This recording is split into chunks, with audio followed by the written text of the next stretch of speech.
Y bueno, para seguir hablando de estos temas, me da mucho gusto saludar al economista, docente y asesor de políticas públicas, Mario Campa. Mi querido Mario, ¿cómo te va? Buenas noches. Hola Vicente, buenas noches, ¿cómo estás? Pues aquí estamos con todo, mi querido Mario. ¿Cómo ves tú esta campaña de vacunación? Parecen buenas noticias las de hoy. Primero con la revista The Lancet, que dice que la vacuna Sputnik es efectiva en el 91-92%, y hace una hora o más la COFEPRIS aprueba el uso de emergencia de la Sputnik V en México, con lo que millones de personas podrían estarse vacunando muy pronto.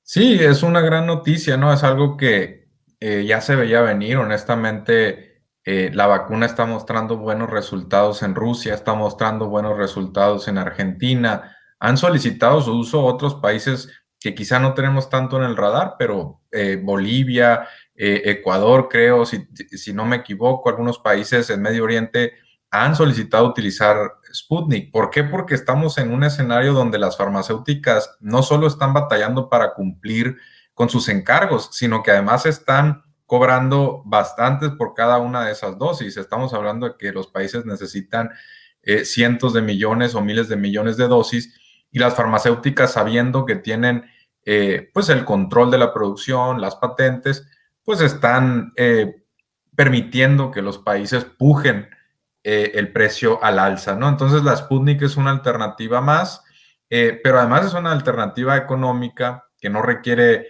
cuidados técnicos muy complicados, y esto del Lancet pues es una gran noticia, ¿no? Por supuesto, esto permitirá acelerar la distribución, y particularmente en México estamos hablando de que ya pronto van a llegar las primeras dosis, pero también hacia el segundo trimestre del año es cuando vamos a ver un aumento significativo, ¿no? De esta y otras vacunas, y estamos hablando de que para mediados del año ya se estima que aproximadamente el 50% de la población esté vacunada, ¿no? De acuerdo al calendario que mostraron hoy, que es oficial, ¿no? Mario, hasta la embajada de Rusia en México ya tuiteó, dice: excelente noticia, el regulador mexicano, la Comisión Federal para la Protección contra Riesgos Sanitarios, la COFEPRIS, aprobó el uso de emergencia de la vacuna rusa Sputnik V. Juntos venceremos al COVID-19, aunque no falta el negrito en el arroz, el pelo en el arroz, aunque no tiene precisamente pelo en la cabeza. Manuel Cloutier, el expanista, el hermano de la secretaria de Economía, Tatiana Cloutier, quien pregunta: ¿por qué una persona mayor de 60 años tiene que registrarse para recibir la vacuna anti-COVID? ¿Qué no ya está registrado en el INE? ¿No bastaría con presentarse con la credencial o acta de nacimiento? México no cambiará mientras el gobierno siga pidiendo un papel o dato que ya tiene. No, México no avanzará con políticos de este bajo nivel, diría yo, mi querido Mario Campa.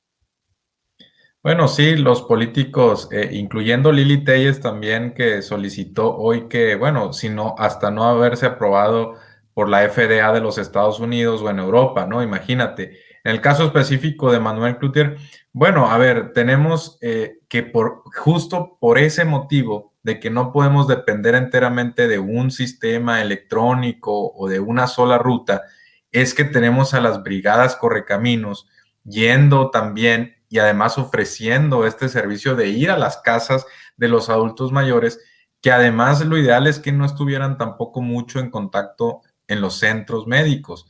Hay una posibilidad, una modalidad, de tal forma que se pueda ir a domicilio. Para los adultos mayores que puedan ir, está perfecto, porque eso, por supuesto, relaja un poco las capacidades del sistema. Pero estamos utilizando todos los caminos institucionales que sean posibles, ¿no? Para la mejor distribución. Y eso incluye pues, los centros médicos donde están participando los brigadistas, donde están participando también personal de las Fuerzas Armadas. Y también, por supuesto, está la cuestión de hacer un preregistro electrónico o como sea, para que así se acelere, ¿no? Tú ya tienes identificado, para empezar, los grupos que están dispuestos a vacunarse, porque no todas las personas desafortunadamente están dispuestas a vacunarse, y aquí hay que hacer una labor pues pedagógica.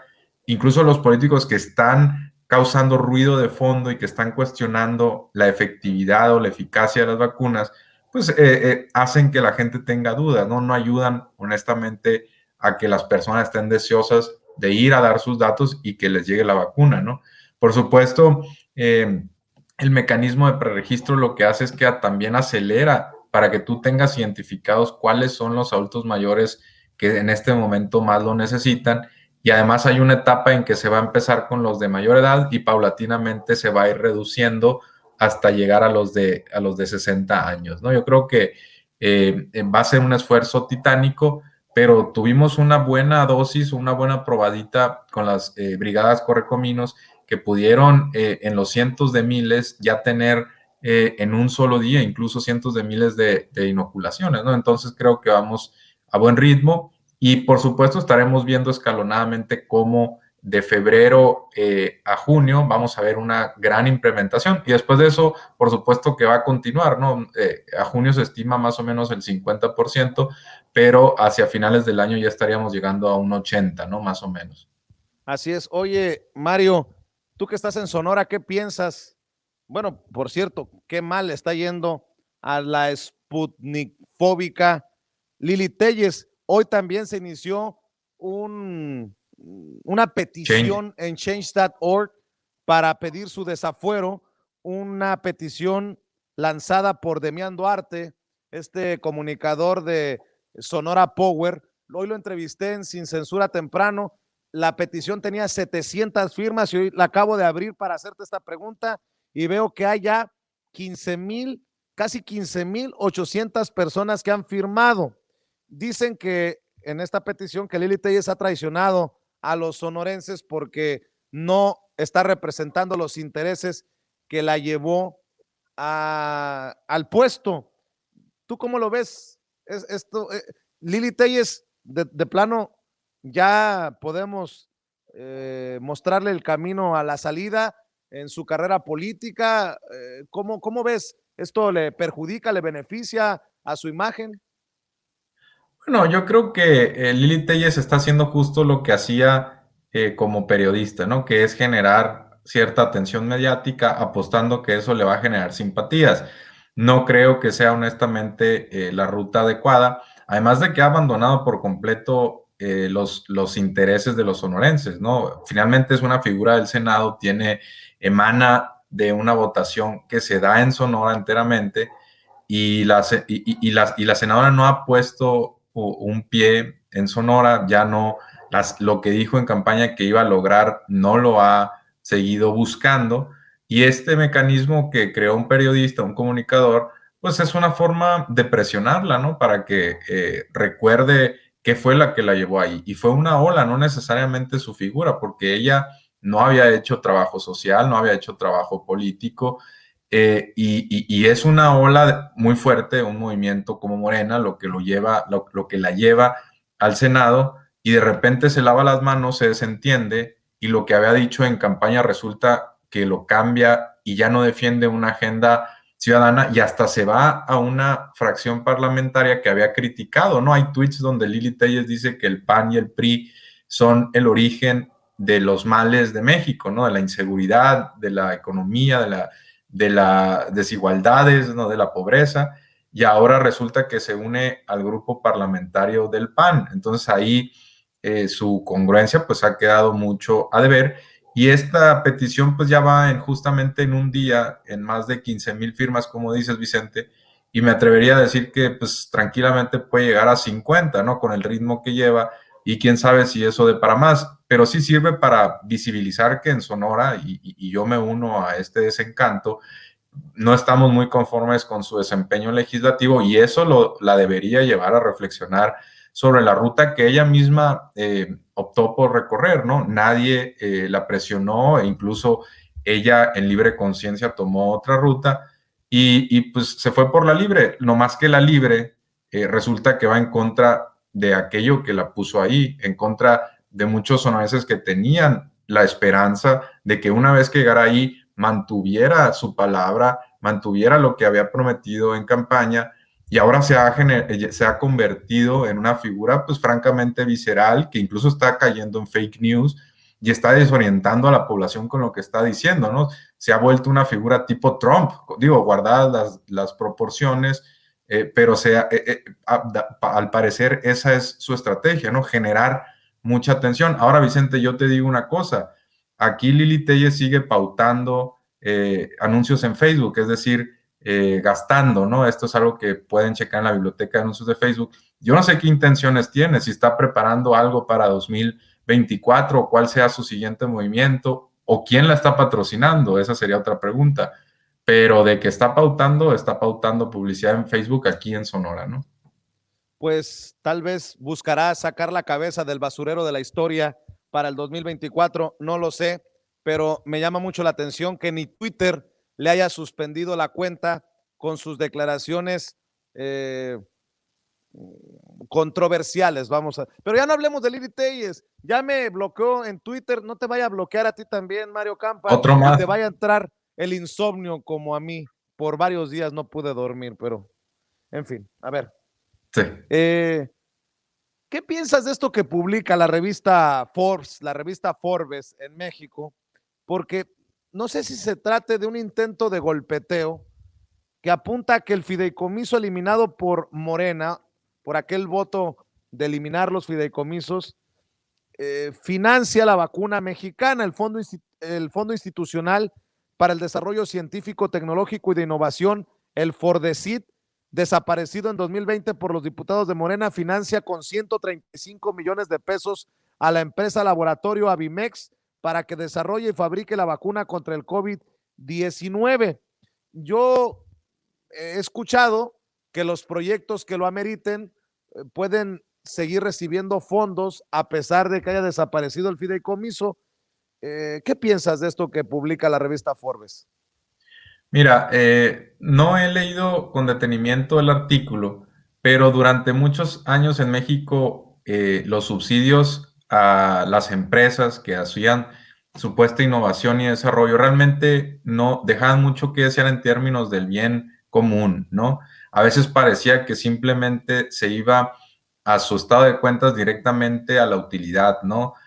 Aquí, por ejemplo, en Sonora hay casos de empresas que desarrollaban una variedad de jalea con recursos públicos, ¿no? Digo, seguramente esa variedad de jalea será innovación en su campo, pero yo no sé qué tanto aporte al bien común, ¿no? Y esos subsidios a veces estaban en el orden de los cientos de miles o millones de pesos. Ahora, en el caso de una vacuna, pues sí, las farmacéuticas han recibido transferencias importantes de todos los gobiernos del mundo, particularmente pues de donde están asentadas o afincadas, donde está su domicilio fiscal. Hay que vigilar, por supuesto, que ese recurso sea bien ejecutado. Hay que vigilar que esas farmacéuticas no lo utilicen como pretexto simplemente para después generar mayor ganancia, ¿no? Porque también se trata de que las mismas farmacéuticas tengan un poco de riesgo compartido en la investigación. Caso contrario, se generan incentivos perversos, ¿no? Entonces yo te diría que hay que ser muy críticos en esta etapa con las farmacéuticas de donde sea, si es de México, si es de Europa, Estados Unidos, Rusia, porque existe un riesgo de que se generen ganancias exorbitantes por un bien muy demandado en este momento, ¿no? Ya que estamos hablando de riesgos, mi querido Mario Campa, ¿qué tanto afectan los conflictos en la Unión Europea que le pone trabas a Pfizer, el acaparamiento de Estados Unidos o China, eh, el, el recelo para aceptar la Sputnik V en algunas naciones?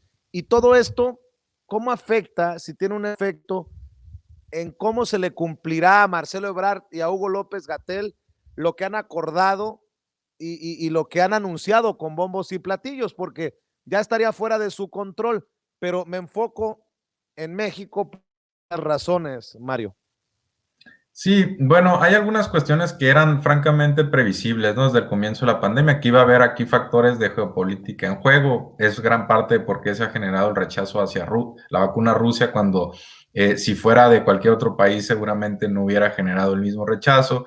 Y también hay una cuestión con la Unión Europea que ahora lo que está buscando es una licencia de exportación para que las farmacéuticas garanticen el suministro dentro de la Unión Europea y después, ya una vez garantizado, pues puedan empezar a exportar al resto del mundo. Pues eso para los europeos es muy bueno, ¿no?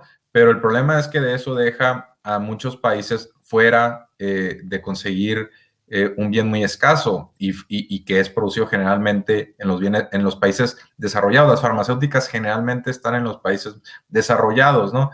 Hay una cuestión también que es el mecanismo COVAX. Apenas va a empezar a funcionar. Eso es un acierto también de algunos gobiernos y México pues precompró una cantidad importante de unidades, pero México no es prioridad para el COVAX porque finalmente es un país de ingreso medio. Habrá países de mucho menor ingreso que también necesiten, ¿no? Afortunadamente, además, México tiene un portafolio diversificado con 4 o 5 farmacéuticas distintas suministrando vacunas al mismo tiempo, pero el COVAX, pues, es un mecanismo que las Naciones Unidas y cierta filantropía se puso de acuerdo para desarrollar y que definitivamente va a ayudar. El problema es que, pues, finalmente Estados Unidos ya tiene un porcentaje muy avanzado, no fueron las primeras vacunas las que van a llegar al COVAX, pero bueno, es parte de que básicamente todo se reduce a que los países están actuando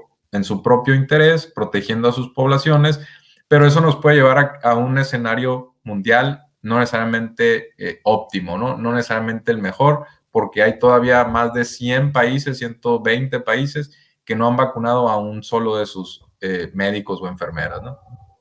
Así es. Leo un par de tweets de Hugo López Gatell de hace unos minutos. Dice, la COFEPRIS otorgó la autorización de uso de emergencia a la vacuna Sputnik V contra el COVID-19.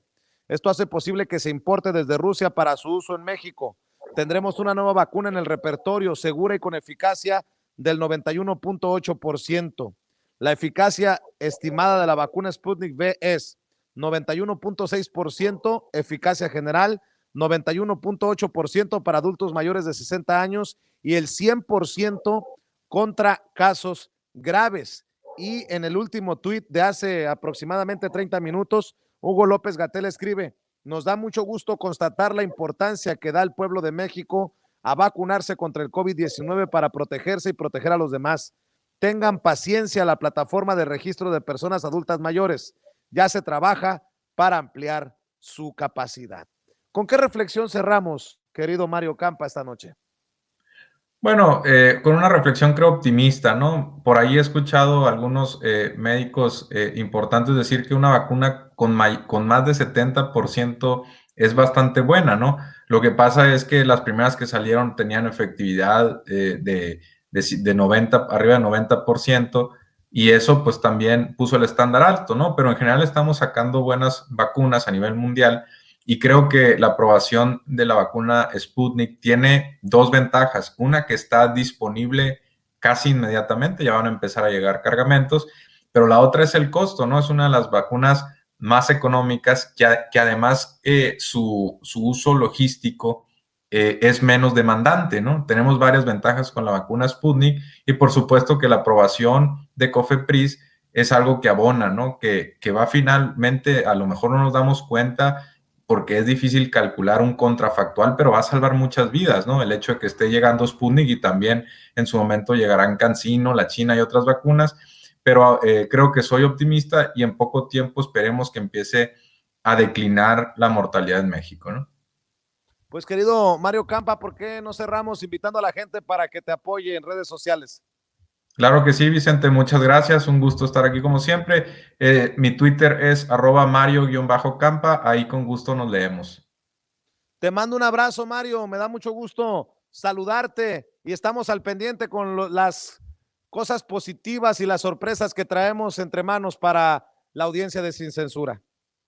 Igualmente, Vicente, buenas noches. Saludos. Cuídate, buenas noches. Es Mario Campa hablando con nosotros sin censura.